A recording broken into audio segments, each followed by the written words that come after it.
Exam dynamics అనేటువంటిది check చేస్తే JEE mains 2026 జనవరి shift అనేటువంటిది ఓవరాల్గా 5 డేస్లో 21 జనవరి నుంచి 28 జనవరి వరకు బీటెక్ మీద షిఫ్ట్ 1 షిఫ్ట్ 2 అని ఎగ్జామ్ కంప్లీట్ అయి ఉంది. ఓవరాల్గా ఈచ్ డేట్లో ఈచ్ షిఫ్ట్లో ఎలా స్టాండర్డ్లో ఇవ్వబడింది క్వశ్చన్ పేపర్ అనేటువంటిది ఒకసారి ఈ టేబుల్లో మీరు చెక్ చేసుకుంటే షిఫ్ట్ 1 దగ్గరికి వచ్చినప్పుడు 28 జనవరి షిఫ్ట్ 1 అనేటువంటిది మోడరేట్ టు టఫ్ డిఫికల్టీ స్టాండర్డ్లో ఇవ్వడం జరిగింది. రిమైనింగ్ షిఫ్ట్ 2 స్టాండర్డ్ దగ్గరికి వస్తే 23 జనవరి షిఫ్ట్ 2 అనేటువంటిది మోడరేట్ టు డిఫికల్టీ స్టాండర్డ్లో ఇవ్వబడింది.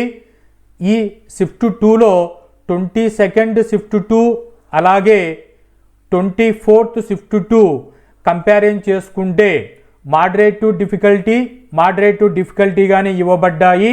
కానీ ఈ 3 షిఫ్ట్స్లలో చెక్ చేసుకున్నప్పుడు 23 జనవరి షిఫ్ట్ 2 అనేటువంటిది టఫెస్ట్ షిఫ్ట్గా ఓవరాల్గా కన్సిడరేషన్ చేసుకోవచ్చు.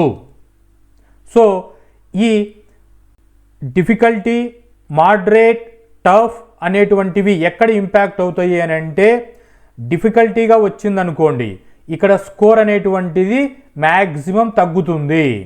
ఈజీగా వచ్చిందనుకోండి స్కోర్ అనేటువంటిది పెరుగుతుంది యావరేజ్గా. సో ఇలా ఒక షిఫ్ట్లో రాసిన వాళ్ళకి స్కోర్ హైగా రావడం, ఇంకొక షిఫ్ట్లో డిఫికల్టీగా ఉన్న వాళ్ళకి స్కోరు తక్కువగా రావడం, ఈ డిఫికల్టీస్ అన్నిటినీ ఈ క్వైరీస్ అన్నిటినీ నార్మలైజ్ చేస్తూ ఎన్టీఏ అనేటువంటిది నార్మలైజేషన్ ఫార్ములా ద్వారా మార్క్స్ అనేటువంటివి పర్సెంటైల్కి కన్వర్ట్ చేస్తుంది. సో ఇక్కడ చెప్పేది ఏంటి అంటే పేపర్ యొక్క డిఫికల్టీ అనేటువంటిది పర్సెంటైల్ కట్ ఆఫ్ మీద ఎఫెక్ట్ అవుతుంది.